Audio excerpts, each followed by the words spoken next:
यानी कि कन्हैया कुमार को इस सीट से जीत दिलाने के लिए दिग्गज नेताओं ने अपनी जान झोंक दी और दिल्ली की विशेष तौर पर लेकिन दिनेश अगर बात करें कन्हैया कुमार की बात हो रही है तो कन्हैया कुमार को तो कांग्रेस के कुछ नेता ही पसंद नहीं कर रहे थे, उसके बावजूद कन्हैया कुमार को उतार दिया। तो ऐसे में कांग्रेस पार्टी में ही मतभेद देखने को मिला था। देखिए शालिनी, जब प्रत्याशी अधिक होते हैं, दावेदार अधिक होते हैं खिताब के, तो लड़ाई उतनी ही दिलचस्प होती है। संगठन में ही जब इतनी ज्यादा नाराजगी है कन्हैया कुमार के बाहरी होने के नाते, मनोज तिवारी का जिक्र कर रहे हैं, निश्चित तौर पर मनोज तिवारी भी बाहरी हैं, उत्तर पूर्वी दिल्ली में भारतीय जनता पार्टी भी उन्हें लाई, लेकिन बीजेपी के संगठन ने मनोज तिवारी को 10 साल पहले ही स्वीकार लिया था और यही कारण था कि 14 में जीत दर्ज की, 19 में जीत दर्ज की, 2024 में भी जीत दर्ज कर दे दिया। प्रदेश अध्यक्ष का इस्तीफा देना मायने रखता है, कांग्रेस अपने आप को खुद संभाल नहीं पा रही है। एक सवाल खड़ा हो जा रहा है कि पार्टी में ही इतना मतभेद हो गया तो कैसे कन्हैया कुमार जीत हासिल करेंगे? देखिए यहाँ पर देखा जाए तो कोई मतभेद किसी तरीके का दिखाई नहीं दे रहा है। यदि एक सीट पर 20 कंटेंडर हैं सीट टिकट लेने के, तो वहां पर आपको एक व्यक्ति को चुनना पड़ेगा।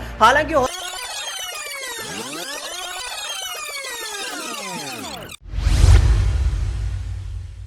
भारत देश में लोकसभा चुनाव 2024 का महापर्व अब संपन्न हो चुका है। ऐसे में अब जनता, अगर बात करें नेताओं की, पार्टियों की, महागठबंधन की, एनडीए गठबंधन की, तो सबकी नजरें 4 जून पर है कि आखिरकार कौन जीतता है और कौन हार जाता है। लेकिन सिर्फ अगर बात करेंगे आज दिल्ली की, क्योंकि दिल्ली को लेकर हमारे कुछ रिपोर्टर जनता के बीच पहुंचे, जहां पर उन्होंने जनता से बातचीत की और ये जानने का कोशिश किया कि किस प्रकार जनता का रुझान किधर है। क्या वो बीजेपी को समर्थन दे रहे हैं, एनडीए को समर्थन दे रहे हैं, या फिर महागठबंधन सपा कांग्रेस को समर्थन दे रहे हैं। इससे जुड़े आज तमाम सवालों पर चर्चा करेंगे। एग्जिट पोल पर खासकर की बात करेंगे। मेरे साथ मेरे सहयोगी दिनेश मौजूद हैं। दिनेश, सबसे पहले तो आपका बहुत बहुत स्वागत है।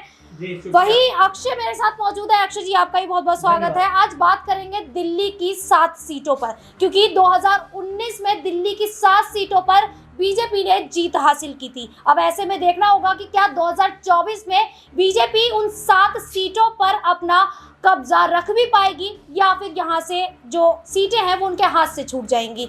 दिनेश, अगर बात करेंगे चांदनी चौक की, तो चांदनी चौक पर हालात किस प्रकार के लग रहे हैं? क्योंकि चांदनी चौक में बीजेपी लगातार 2 साल से जीत हासिल करती नजर आई है और इस बार बीजेपी ने प्रवीण को मैदान में उतारा है। वही कांग्रेस की ओर से जेपी अग्रवाल मैदान में। क्या लगता है कि कौन जीत हासिल कर सकता है? देखिए यहाँ पर शालिनी, देखा जाए तो व्यापारी वर्ग को विशेष तौर पर ध्यान में रखते हुए दोनों पार्टियों ने अपनी जो है कैंडिडेट्स को मैदान में उतारा है। जेपी अग्रवाल कांग्रेस पार्टी की तरफ से चुनाव लड़ चुके हैं और इसी आधार पर देखा जाए तो प्रवीण खंडेलवाल जो है वो भारतीय जनता पार्टी के प्रत्याशी थे। भारतीय जनता पार्टी के खाते में ये सीट थी, इसलिए कहा जा सकता है कि यहाँ पर कहीं ना कहीं जो वोट बैंक है वो थोड़ा सा यहाँ पर मजबूत दिखाई देता है इनके पक्ष में, लेकिन चुनौतियां कड़ी हैं और आम आदमी पार्टी कड़ी चुनौती पेश करती हुई नजर आएगी। बिल्कुल, जिस प्रकार से देखा जा रहा है तो आम आदमी पार्टी इस बार टक्कर देती नजर आ सकती है, क्योंकि इंडिया गठबंधन के खाते में 4 सीटें देखने को मिल रही है। वहीं बीजेपी के खाते में एग्जिट पोल अगर देखा जाए तो 3 सीटों पर बीजेपी सिमटती हुई नजर आ रही है। अक्षय, क्या लगता है कि बीजेपी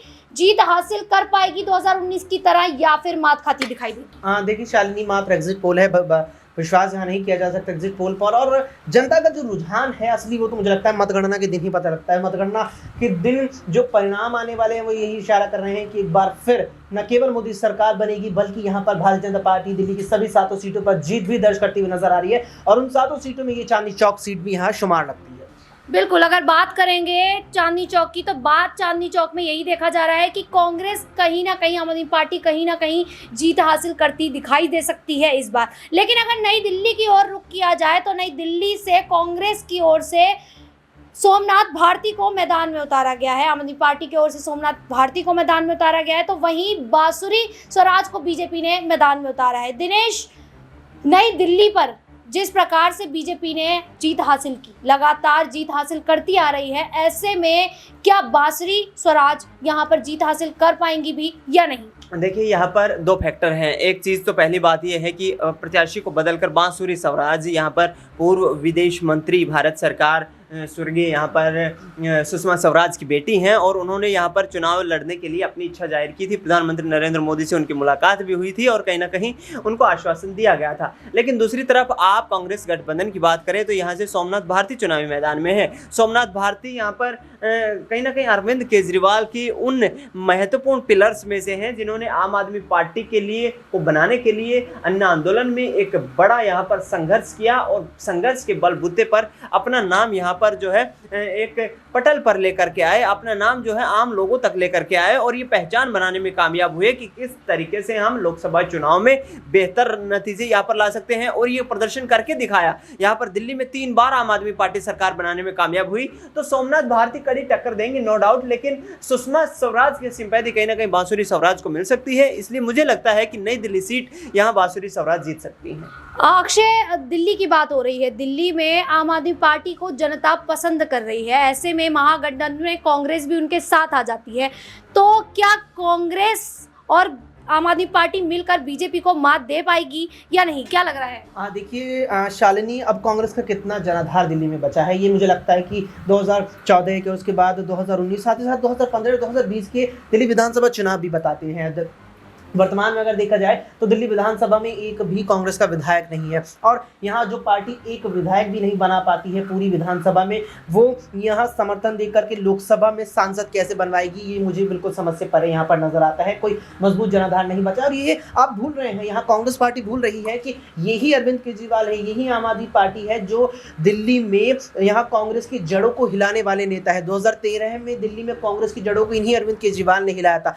सत्ता से बेदखल दिल्ली से कांग्रेस को यहाँ अरविंद केजरीवाल की आम आदमी पार्टी नहीं किया था। तो कुल मिलाकर के यहाँ कुछ जनाधार नहीं है और आम आदमी पार्टी को भी देखिए, जब लोकसभा चुनावों की बात आती है तो देश की जनता प्रधानमंत्री नरेंद्र मोदी की ओर देखती है। 2014 में हमने देखा दिल्ली की सभी 7 सीटें यहाँ बीजेपी ने जीती, 2019 में भी वही और 2024 में भी वही होता दिख रहा है। लेकिन आम आदमी पार्टी और कांग्रेस इस बार साथ है, तो क्या बीजेपी हार जाएगी इस बार? हाँ बिल्कुल, मुझे ये बात सही बिल्कुल नजर नहीं आती है। शालिनी, आपने सवाल ये किया था तो यही बात निकलकर सामने आती है कि मजबूत जनाधार इतना कांग्रेस का नहीं है। हाँ, ये बात नहीं नकारी जा सकती कि आम आदमी पार्टी का अच्छा खासा वोट बैंक है, लेकिन यहाँ देखिए हमेशा से 2 तरह के वोट बैंक हमें देखने को मिलते हैं। एक कोर वोटर यहाँ पर होता है किसी भी राजनीतिक दल का और एक यहाँ पर एक जो है बदलाव वाला वोटर होता है, जो समय और परिस्थिति के अनुसार बदलाव चाहता है। और वो बदलाव अब यहाँ पर दिल्ली की जनता देख चुकी है कि आम आदमी पार्टी को वो लगातार 10 साल से सत्ता में भी देख रही है दिल्ली की। इसके अलावा 2 साल पहले उन्होंने एमसीडी में भी यहाँ पर आम आदमी पार्टी को मौका दिया और वो भुगत कर देख चुकी है कि आम आदमी पार्टी ने कोई भी यहाँ पर काम नहीं किया सिवाय यहाँ पर कुछ प्रमुख चीजों को आगे रख करके उसकी जुमलेबाजी आगे करना। दिनेश, सवाल खड़ा हो गया कि जनता आम आदमी पार्टी को भुगत रही है, क्या लग रहा है? देखिए शालिनी, कुछ कहने की आवश्यकता नहीं है, काम जो है तमाम जवाब दे देता है। अरविंद केजरीवाल की जो कार्यशैली रही है वो लगातार इस तरीके की रही है कि उन्होंने दिल्ली के लोगों के लिए काम किए हैं, चाहे महिलाओं को फ्री बस सेवा देना हो, चाहे गरीब लोगों के लिए यहाँ पर जिस तरीके से यहाँ पर तमाम जो है घरों में फ्री बिजली देना हो, गरीब लोगों तक जो है मुफ्त शिक्षा स्वास्थ्य की सुविधाएं उपलब्ध। लेकिन दिनेश, अगर इस समय फ्री बिजली दे दी जाती है तो आने वाली पीढ़ी के लिए कहीं ना कहीं मुश्किल खड़ी नहीं हो सकती है, क्या लग रहा है आपको? देखिए, जो अरविंद केजरीवाल की कार्यशैली है, जिस तरीके से चीजों को मैनेज करके चलते हैं, जिस तरीके से सरकार में तमाम पहलुओं पर देखते हुए तो शराब घोटाले में आखिरकार क्यों उलझ गए हैं? देखिए, शराब घोटाला मामला आप भी जानती हैं, मैं भी जानता हूं, तमाम लोग जानते हैं, हमारे दर्शक भी जानते हैं कि सुप्रीम कोर्ट ने जब ईडी को फटकार लगाई है कि आप ये चीज साबित ही नहीं कर पा रहे कि शराब नीति घोटाले में कितना मामला है, यहाँ पर कितना पैसे का लेन देन हुआ है, आखिरकार किस आधार पर अरविंद केजरीवाल, आम आदमी पार्टी के मनीष सिसोदिया, संजय सिंह को गिरफ्तार किया गया था। 100 करोड़ रुपए की बात की जाती है, वो महज 2 साल में बढ़कर 1100 करोड़ हो जाता है। तमाम जो है पुख्ता सबूत नहीं मिल पाते हैं। यहाँ पर तमाम जो इस तरीके की कार्यशैली जो अपनाई गई है ईडी और सरकारी जांच एजेंसियों की तरफ से, केंद्र सरकार की तरफ से जो दबाव बनाया गया है वो किसी से अछूता नहीं है और यहाँ पर सिर्फ आम आदमी पार्टी और अरविंद केजरीवाल को एक षड्यंत्र में फंसाने की कोशिश की जा रही है। अक्षय, षड्यंत्र में फंसाया जा रहा है आम आदमी पार्टी को, ये दिनेश लगातार कह रहे हैं और वहीं कहीं ना कहीं ये भी कहा जा रहा है, उनकी आम आदमी पार्टी के कई नेता ये कह रहे हैं कि षड्यंत्र में आम आदमी पार्टी को, अरविंद केजरीवाल को फंसाने की कोशिश की जा रही है, क्या लग रहा है? षड्यंत्र, जी हाँ बिल्कुल, अच्छा यहाँ पर मुझे लगता है शब्द का भी इस्तेमाल किया और बात भी सही यहाँ पर आम आदमी पार्टी के द्वारा कही जा रही है। महिलाओं को यहाँ पर फ्री बस सेवाओं की बात कही जा रही है, लेकिन वही महिलाएं सड़कों पर खड़ी रह जाती हैं जब उन्हीं फ्री बस के चलते डीटीसी यहाँ पर घाटे में लगातार कहीं यहाँ पर बात आती है। खुद कंडक्टर यहाँ पर साफ तौर पर ये बात करते हैं कि डीटीसी घाटे में है। और घाटे की भी बात अगर हम यहाँ इधर रखते हैं, दिल्ली की हर सड़क पर आपको एक ब्रेकडाउन बस मिलेगी। यहाँ पर नई बसें चलाई गई हैं, ईवी इलेक्ट्रिक बसें। अभी मैं यहाँ पर पूरी हाल की अपनी आंखों देखी घटना का जिक्र करूंगा तो दिल्ली के ही सराय काले खां पर 50 नई ईवी बसों का उद्घाटन हुआ और दूसरे ही दिन चलने वाली उस बस में यहाँ 10 से 15 मिनट की दूरी तय करती है, वो बस ब्रेकडाउन करते हुए रुक जाती है। तो पूरी तरीके से व्यवस्था यहाँ पर नहीं है, केवल गुणगान किए जा रहे हैं। 13 सालों में जिस तरीके से अरविंद केजरीवाल सरकार को चलाते हुए नजर आ रहे हैं, जिस तरीके से पिछले वित्तीय वर्ष का 4.5 से 5 हजार करोड़ रुपया जो केंद्र सरकार पर दिल्ली का बकाया है, आखिरकार दिल्ली सरकार को पैसा क्यों नहीं दिया जा रहा है? जब अरविंद केजरीवाल गरीब लोगों के बच्चों को यहाँ पर फ्री में अच्छी क्वालिटी के एजुकेशन प्रोवाइड करवा रहे हैं, अच्छी स्वास्थ्य सुविधाएं प्रोवाइड करवा रहे हैं, मोहल्ला क्लिनिक खोले गए हैं, तमाम वो सुविधाएं जो एक इकोनॉमी में होनी चाहिए वो प्रोवाइड करवाई जा रही है। लेकिन जनता की शिकायत आ रही है कि मोहल्ला क्लिनिक पर भी उन्हें सही से दवाइयां या सेवाएं नहीं दी जा रही दिल्ली में। मोहल्ला क्लिनिक पर सही दवाइयां नहीं दी जा रही हैं, ये शिकायत सिर्फ भारतीय जनता पार्टी की तरफ से की जा रही है। ये दिल्ली के आम सड़कों पर, आम गलियों पर, आम लोगों तक जाएंगी। आम लोग अक्षय कह रहे हैं कि जनता भारतीय जनता पार्टी की है। मैं यही कह रहा हूं कि आम लोगों तक आप जाएंगी और उनसे पूछेंगी कि आप केजरीवाल की कार्यशैली से, कामकाज से खुश हैं या नहीं है। वहां पर आपको हकीकत का पता चलेगा। और मैं ये कहना चाहता हूं कि इन लोकसभा चुनाव में दिल्ली में विशेष तौर पर भारतीय जनता पार्टी के लिए स्थिति सुखद नहीं रहने वाली है। सुखद की बात यहाँ पर कर रहे हैं। दिल्ली की जनता ने 2 मर्तबा, 2 से भी बल्कि यहाँ पर कहा जाएगा कि 3 मर्तबा लगातार यहाँ पर विधानसभा में मौका दिया, एमसीडी में मौका दिया। 2 साल हो चुके, कितना उन्होंने यमुना की सफाई के लिए काम किया, कितना दिल्ली की सफाई के लिए काम किया। तो सेवन जुमलेबाजी नजर आती है। बिल्कुल, अब जिस प्रकार से ये रुझान है कहीं ना कहीं बीजेपी की ओर ही जाते दिखाई दे रहे हैं। लेकिन अगर बात करें उत्तर पूर्वी दिल्ली की, तो उत्तर पूर्वी दिल्ली से कांग्रेस की ओर से कन्हैया कुमार को मैदान में उतारा गया है और बीजेपी की ओर से मनोज तिवारी जो लगातार जीत हासिल करते रहे हैं। दिनेश, मनोज तिवारी पर एक बार फिर से बीजेपी ने दांव खेला है। मनोज तिवारी पहले वो नेता है जिसका टिकट नहीं काटा गया है, बहरहाल बीजेपी ने सबका टिकट काट दिया है। तो क्या लगता है कि मनोज तिवारी फिर से जीत हासिल करेंगे? बीजेपी को भरोसा है उन पर और कन्हैया कुमार कहीं ना कहीं हार पाएंगे। इस बार उत्तर पूर्वी दिल्ली की जनता मनोज तिवारी का टिकट काटेगी, क्योंकि जिस तरीके की कार्यशैली उनकी रही है, आप उत्तर पूर्वी दिल्ली के तमाम इलाकों में जाएंगे, वहां पर देखेंगे जो बद से बदतर हालात हैं। सड़कों के हालात देख ली जाए, जो बिजली की जो सुविधाएं हैं उनकी हालात देख ली जाए, जो ट्रांसपोर्टेशन की हालात देख ली जाए, उत्तर पूर्वी दिल्ली में ट्रांसपोर्टेशन की बात अभी थोड़ी देर पहले ही हुई है दिनेश, और आम आदमी पार्टी को घेरा गया है। अक्षय ने घेरा है आम आदमी पार्टी को। ट्रांसपोर्टेशन की बात मैं किस तरीके से करता नजर आ रहा हूं कि जाम की जो परिस्थितियां बनी हुई है, एक सांसद होने के नाते उनकी जिम्मेदारी बनती है कि वहां के जो ट्रांसपोर्ट इंफ्रास्ट्रक्चर है उसको दुरुस्त करवाया जाए, उसको मजबूत किया जाए और एक मजबूत सांसद होने का कहीं ना कहीं प्रमाण पेश किया जाए। देश की जनता का प्रतिनिधित्व कर रहे हैं, दिल्ली की जनता का प्रतिनिधित्व कर रहे हैं, जिम्मेदारियों से नहीं भाग सकते हैं। भारतीय जनता पार्टी ने इसीलिए उनको एक फ्लॉप पीएम यहाँ पर फ्लॉप सांसद बना करके कहीं ना कहीं टिकट दिया है कि इस बार दिल्ली की, उत्तर पूर्वी दिल्ली की जनता उनका पत्ता काटती हुई नजर आई। पत्ता काटने की ये बात कह रहे हैं, पत्ता तो दिल्ली की जनता यहाँ पर अरविंद केजरीवाल का काटने वाले। अगले साल आप विधानसभा में भी देख लीजिएगा। ट्रांसपोर्टेशन के जाम से राहत का जिक्र किया, इसी ही दिल्ली के लिए केंद्र सरकार ने प्रोजेक्ट RRTS निकाला है, जिसके चलते यहाँ पर दिल्ली से सटे अन्य 5 राज्यों के लिए RRTS, देश की सबसे तेज चलने वाली ट्रेन का प्रोजेक्ट शुरू हो रहा है, जिसके चलते जाम से बड़ी राहत मिलेगी। जो लोग दूरी से रोजाना यहाँ ट्रैवल करते हैं दिल्ली के अंतर्गत, यहाँ वो यहाँ पर उसके जरिए करेंगे। प्रोजेक्ट से कितनी राहत मिलेगी, सवाल ये बड़ा हो जाता है कि उत्तर पूर्वी दिल्ली के लोगों को उस RRTS प्रोजेक्ट से कितनी राहत मिलेगी, क्योंकि वहां लगातार ऐसी परिस्थितियां हैं कि लगातार जिस तरीके से जो पानी की सप्लाई है वो दुरुस्त नहीं की जा रही है। जो वहां के लोग हैं, सांसद निधि से जो फंड मिलता है उसका इस्तेमाल नहीं किया जा रहा है। मनोज तिवारी आपको संसद में अपनी जिस तरीके से यहाँ पर राज्य सरकार की भी बनती है, खुद यहाँ जनता के लिए अक्षय को रोकना चाहूंगा। देखिए, मेरा एक सवाल अक्षय आपसे, मेरा सवाल रहेगा कि आप बात कर रहे हैं कि बीजेपी मनोज तिवारी फिर से जीत हासिल करते दिखाएंगे, लेकिन कन्हैया कुमार पर हमला हो जाता है और सवाल यही खड़े हो रहे हैं कि बीजेपी की ओर से मनोज तिवारी द्वारा वो हमला किया गया है कि बीजेपी हार की बौखलाहट में इस तरीके के हमले करवा रही है।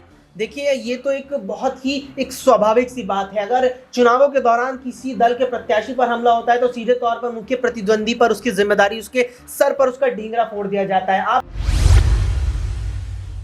बिल्कुल, जिस प्रकार से देखा जाए तो कहीं नतीजे ये भी जा रहे हैं कि भारतीय जनता पार्टी एक बार फिर से जीत हासिल कर सकती है। लेकिन अगर दक्षिण दिल्ली की बात की जाए तो दक्षिण दिल्ली के भी हालात कुछ अच्छे नजर नहीं आ रहे, क्योंकि यहाँ पर सबसे ज़्यादा पानी की तंगी देखी जा रही है। लोग लाइनों में, कतारों में लगे होकर पानी लेते हैं। दक्षिण दिल्ली पर दिनेश क्या कहना चाहेंगे कि दक्षिण दिल्ली की हालत बहुत खराब है, नाले खुले हुए हैं, नालों में से बदबू आती है, लोग इतना कुछ झेल रहे हैं। आम आदमी पार्टी आखिरकार क्या कर रही है यहाँ पर? देखिए, मैं पूछना सवाल चाहूँगा उन सांसद महोदय से जो पिछले 10 सालों से लगातार इस सीट पर इस जनता का प्रतिनिधित्व करते रहे हैं कि आखिरकार उन्होंने दक्षिणी दिल्ली की इतनी बदतर हालात को कैसे पहुंचा दिया है। क्या उनकी कोई जिम्मेदारी नहीं बनती थी? क्या दक्षिणी दिल्ली के सांसद होते हुए सांसद निधि में उनको पैसा फंड रिलीज नहीं किया जाता था? क्या प्रधानमंत्री नरेंद्र मोदी के नाम का सिर्फ यहाँ पर गुणगान करने से सब कुछ संपन्न हो जाएगा? क्या कानून यहाँ पर जो लोकल मुद्दे हैं, जो मुश्किलें लोगों के सामने हैं, वो प्रधानमंत्री नरेंद्र मोदी का नाम लेने से खत्म हो जाएंगी? आखिरकार कब तक ये चलेगा? आपको काम करना होगा, लोगों को सुविधाएं देनी होंगी, लोगों को जिन परेशानियों का सामना करना पड़ रहा है उन परेशानियों को सुनना पड़ेगा, उसका निवारण करना पड़ेगा। यदि माफ कीजिए, यहाँ पर दिल्ली में अरविंद केजरीवाल की सरकार है, एमसीडी में भी आम आदमी पार्टी जीत दर्ज कर लेती है, तो फिर आप ये तो सांसद हैं, तो क्या आपके यहाँ पर आपकी कोई जिम्मेदारी नहीं बनती है? क्या आपके विपक्ष के नेताओं को गिरफ्तार करने की सिर्फ जिम्मेदारी बनती है? अगर दक्षिण दिल्ली की हालत खराब है दिनेश, तो पहले एमसीडी की ओर निशाना देखा जाएगा कि एमसीडी में आम आदमी पार्टी है। तो अगर सड़कों की बात की जाए, सफाई की बात की जाए, तो ये एमसीडी आम आदमी पार्टी के हाथ में आ जाता है। आम आदमी पार्टी लगातार ये आरोप लगा रही है कि जब एमसीडी हमारे अधिकार क्षेत्र में आता है तो बार बार मेयर के चुनाव हो, चाहे कोई भी किसी भी प्रकार के फैसले हो, चाहे विकास कार्य हो, चाहे किसी भी फाइल को यहाँ पर जो है आगे सैंक्शन करवाना हो, हर चीज में यहाँ पर एलजी की यहाँ पर दखल अंदाजी किस आधार पर होती है? हर चीज में एलजी अपना जो रोड़ा क्यों अटकाते हैं? क्या आम आदमी पार्टी की सरकार या यूं कहे कि केजरीवाल सरकार विकास के काम नहीं कर रही? और यदि विकास के काम नहीं कर रही तो आखिरकार दिल्ली की जनता किस आधार पर लगातार उनको एलजी पर सवाल खड़े कर दिया। एलजी बार बार आम आदमी पार्टी को काम नहीं करने दे रही है, बीच में रोड़े अटका रही है। क्या लग रहा है कि जिस प्रकार से दिनेश कह रहे हैं ये बात बिल्कुल सही है? शालिनी, क्या एलजी को, क्या दिल्ली को, राज्यपाल को दिल्ली के अंदर होने वाली तमाम विभागों पर संचालन के लिए इतने अधिकार क्या बीजेपी ने दिए हैं? क्या उसे कांग्रेस सरकार ने, क्या उस पद पर विराजमान व्यक्ति को या उस पद को, एलजी को क्या इतने अधिकार यहाँ कांग्रेस सरकार ने नहीं दिए? क्या यूपीए सरकारों ने यहाँ उन्हें अधिकार नहीं दिए? और यहाँ पर जिक्र करते हैं कि सांसद की जिम्मेदारी नहीं रहती। अगर यहाँ पर कुछ कमी नजर आती है तो ढींगरा सांसद के सर पर फोड़ दिया जाता है। और यहाँ पर भारतीय जनता पार्टी के एक मोहरे की तरह काम कर रहे हैं। हर काम को, जिस काम को यहाँ पर जनता के मुद्दों को आगे उठाया जाता है, जो भी काम करवाया जाता है, एलजी हर चीज में यहाँ पर रोड़ा बनकर के सामने आते हैं और दिल्ली की जनता उसको भुगतती है। तो आप कह रहे हैं कि शानवीर सिंह, आपका दिनेश, आपका कहना है कि रामवीर सिंह इस बार हारते हुए नजर आएंगे? मुझे ऐसा लगता है बिल्कुल कि दक्षिणी दिल्ली की जो हालात हैं वो बिल्कुल बद से बदतर हो चुकी है और दक्षिणी दिल्ली के लोग यहाँ पर, मुझे ऐसा लगता है कि परिवर्तन का मूड बना चुके हैं। 4 जून को नतीजे बिल्कुल साफ हो जाएंगे। देखिए, यहाँ पर रामवीर सिंह की हार की बात कही जा रही है। अक्षय, क्या लगता है कि रामवीर सिंह को सही राम हार की कगार पर लेकर आएंगे? जी, हार की बात उन्होंने बिल्कुल सही कही है, लेकिन वो बीजेपी नहीं, आम आदमी पार्टी प्रत्याशी की हार होगी, जैसी 2014-2019 में हम सभी तमाम लोगों को देखने को मिली थी। बिल्कुल, अब देखना होगा। दिल्ली में लगातार सवाल तो कई खड़े हो रहे हैं कि आम आदमी पार्टी ने क्या कार्य किया। कहीं ना कहीं एलजी रोड़े बनकर सामने खड़ी हो रही है। ऐसे में अब नतीजे तो 4 जून को ही सामने आएंगे। देखना होगा कि दिल्ली में आखिरकार आम आदमी पार्टी, इंडिया महागठबंधन की जीत होती है या फिर एनडीए की। फिलहाल के लिए इतना ही। देखते रहिए SPN 9 न्यूज़।